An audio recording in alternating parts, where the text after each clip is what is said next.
huwa nikiambiwa kuja Tarime, huwa naona umuhimu na haja na uzito wa kuja, kwa sababu Tarime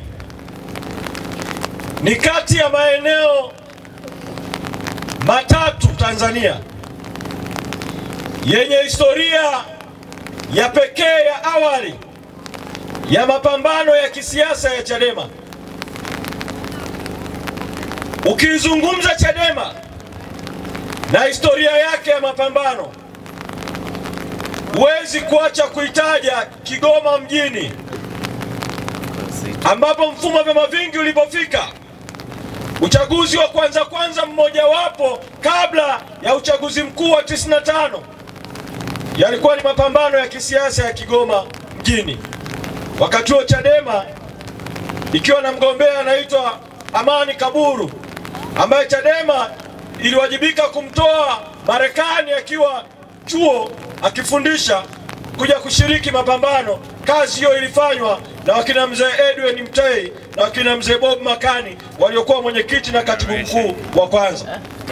Huwezi kuiandika historia ya mapambano ya Chadema bila kuutaja vile vile mkoa wa Kilimanjaro, ambao na wenyewe umekuwa mstari wa mbele kwenye mageuzi na kwenye harakati za Chadema. Lakini historia hiyo haiwezi kuwa imekamilika bila kuutaja mkoa wa Mara, na hasa hapa Tarime. Mimi bahati nzuri nimekuwepo kwenye chama, makao makuu ya chama kwa muda mrefu, kwa miaka 21. Nimeanza nikiwa kijana mdogo na miaka 23. Mwaka 2003, wakati huo mimi nikiwa mwanafunzi wa chuo kikuu cha Dar es Salaam na nikifanya harakati za vijana, niliposhawishika kujiunga na Chadema, nikaikuta mabadiliko ya kiuongozi ndani ya Chadema, kutoka Chadema ya mwenyekiti Mohamed Bob Makani kuhamia kwa Chadema ya mwenyekiti Freeman Mbowe. Wakati huo anakwenda kuchaguliwa na kushika hatamu za uongozi. Mwenyekiti Mbowe alipoingia, wakati huo mwenyekiti wakati huo katika uongozi, akaanza kazi ya wakati huo akirithi kutoka kwa kina Bob Makani, kazi ya kukiamsha chama, na yeye akafikiria pamoja na wenzake waliokuwepo wakati huo kwamba kazi ya kuimarisha Chadema lazima kutafuta vipawa vya uongozi tofauti tofauti. Kati ya watu waliowafikiria alitafuta wakina sisi, nikajiunga na Chadema. Lakini kati ya watu waliowafikiria, wawili wana historia ya pekee na Tarime. Mosi, wakati huo mwenyekiti akaenda kumshawishi Mheshimiwa Tundu Lissu, wakati huo akiwa mkurugenzi wa chama cha wanasheria wa mazingira LIT. Namtaja kwa sababu akiwa LIT wakati huo alikuwa mstari wa mbele kwenye mapambano juu ya haki za wananchi kwenye madini Tarime, mgodi wa North Mara, mapambano ya mstari wa mbele ya madai ya wananchi na kampuni ya Barrick. Wakati huo Lissu ni mwanasheria, mwanaharakati LIT, akaja Chadema akawa mkurugenzi wa sheria, mimi nikiwa mkurugenzi wa vijana.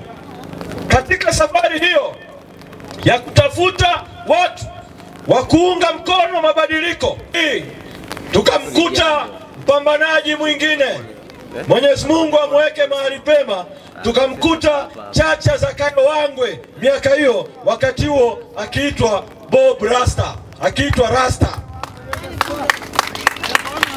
Tukamshawishi wakati huo akiwa NCCR kwamba toka NCCR, akiwa diwani wa NCCR akachukua kadi ya Chadema, akaingia kwenye historia ya kuwa mwanasiasa ambaye anaingia kwenye baraza la madiwani kama diwani wa NCCR, lakini wakati huo akitoka nje jukwani anasimama kama kiongozi wa Chadema. Tukaanza safari ya mapambano. Mapambano yakafanyika hapa Tarime. Hatimaye Chacha Zakayo Wangwe akawa mbunge. Tarime ikawa mstari wa mbele kwenye mapambano. Mwenyezi Mungu alipomtoa Chacha Zakayo kwenye ajali ya gari, CCM hii yenye kutumia uongo kufanya siasa, yenye kutumia propaganda kufanya siasa, ikazusha kwamba Chadema tumua Wangwe. Akawa anasema aliomua ni Freeman Mbowe, uratibu umefadhiliwa na Mzende Saburo. Wakamtaja na mfanyabiashara mmoja. Kazi ya kutekeleza mauaji hayo ilifanywa na mkurugenzi wa vijana anayeitwa John Mnyika. Wakanituhumu kwamba ndio nimefanya hayo matukio, kwamba nimetafuta wauaji kutoka Kenya, na ile ajali ilikuwa sio ajali halisi, ila Chacha aliuawa. Wakaandika mpaka kwenye vyombo vya habari. Mimi nikafanya mkutano na waandishi wa habari Dar es Salaam, nikasema kadiri kwamba mbele ya Mungu mimi najua Tarime ni wapambanaji, nitakwenda Tarime. Kabla yake sijatoa hiyo kauli, wakati wa mazishi ya Chacha Zakayo Wangwe Kemakorere, CCM ikatengeneza uongo kwamba viongozi wa Chadema wamefukuzwa na mapanga mwenyekiti alipokuja kuzika na viongozi wengine. Mimi wakati huo nilikuwa Dar es Salaam, nikasema na kwenda Tarime. Kama mimi nimefanya mauaji, watu wa Tarime watanikata mapanga, lakini kama sijafanya mauaji, watu wa Tarime watanipokea. Na nikapanda basi nikaja Tarime. Tumefika maeneo ya chuo cha ualimu pale mwaka 2008, kukawa na mapokezi makubwa. Tukatembea msafara tunaingia mjini, walipoona mtiti ule wa mapokezi. Wakati huo ni wakati wa uchaguzi sasa wa marudio, John Heche akigombea udiwani hapa wa Tarime mjini. Chacha alikuwa nafasi mbili, diwani na mbunge. Wakati huo Charles Mwera akigombea ubunge. Wananchi wa Tarime, niliona ujasiri wenu siku ile. Mabomu yanapigwa lakini bado tunatembea, tunakuja mjini mpaka Kereke. Asanteni sana. Mwaka 2008 mbunge, na baada ya ushindi ule wa 2008 salamu ya Chadema ikabadilika. Awali tulikuwa tunasema mambo kama Kenya, kwa sababu yalitokea Kenya 2007. Tuliposhinda 2008 tukaanza ziara maeneo mbalimbali ya nchi, na salamu yetu ikawa tukisema mambo watu wanasema kama Tarime maeneo mbalimbali ya nchi. Ndio maana nikasema nyinyi mko kwenye historia ya mapambano, asanteni sana. Kilele cha historia yenu ya mapambano, mwaka 2015 mkatupa wabunge wawili majimbo yote mawili, Tarime mjini, Tarime vijijini, na hilo asanteni vile vile kwa namna mlivyotuunga mkono. Na mkatupa halmashauri mbili vile vile kwa maana ya kuwa na madiwani wengi, asanteni sana. Sasa nimekuja kuwaomba watu wa Tarime, chama chenu cha Chadema, chama ambacho ni tumaini la Watanzania, kimeshambuliwa na kinashambuliwa. Watawala wametangaza vita dhidi ya Chadema, na vita hiyo chanzo chake ni mambo matatu. Moja, ika Chadema ya kumchagua Tundu Lissu kuwa mwenyekiti, John Heche kuwa makamu mwenyekiti, Saidi Mzee kuwa makamu mwenyekiti Zanzibar, Ali Ibrahim Juma kuwa naibu katibu mkuu Zanzibar, na sekretarieti mpya kuingia kwenye uongozi. Watawala wamechukizwa na hali hiyo na wameamua kutangaza vita dhidi ya Chadema. Pili, watawala wanafahamu kwamba Rais Samia hakubaliki kwa Watanzania, na wanajua huu ni mwaka wa kuelekea uchaguzi, na wanajua katika uchaguzi huru na haki Rais Samia hawezi kushinda uchaguzi kwa sababu hakubaliki kwa Watanzania. Watawala wametangaza vita ya kutumia mbinu za haramu, mbinu dhalimu, mbinu za zulma za kujaribu kumrejesha tena Samia kwenye urais bila ridhaa ya Watanzania.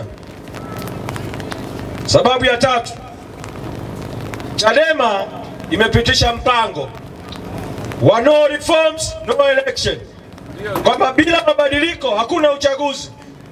Mpango ambao ulipitishwa na kamati kuu ya Chadema katika vikao vya tarehe 2 na tarehe 3 mwezi Disemba mwaka 2024 na ukatangazwa na aliyekuwa mwenyekiti wetu, mwenyekiti mstaafu Freeman Mbowe, tarehe 10 mwezi Disemba mwaka 2024 kwamba bila mabadiliko hakuna uchaguzi. Na tulifikia hatua hiyo baada ya kukumbuka historia ya kuenguliwa kwa wagombea 2019 mpaka tukajiondoa kwenye uchaguzi.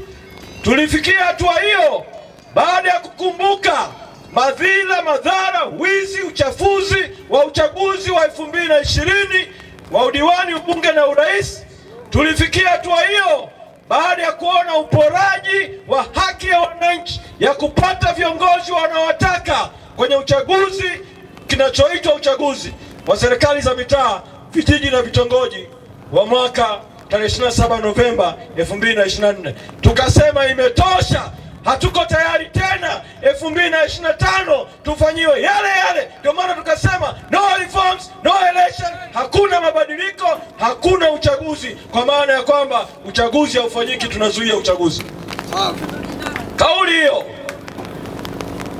ya kamati kuu ya chama ya tarehe 10 mwezi Disemba ikapata baraka, ikawa kauli ya baraza kuu kupitia kikao cha baraza kuu cha tarehe 20 mwezi Januari mwaka 2025. Ikapata baraka ya kikao kikubwa zaidi cha mkutano mkuu wa chama na kuwa azimio la mkutano mkuu wa tarehe 21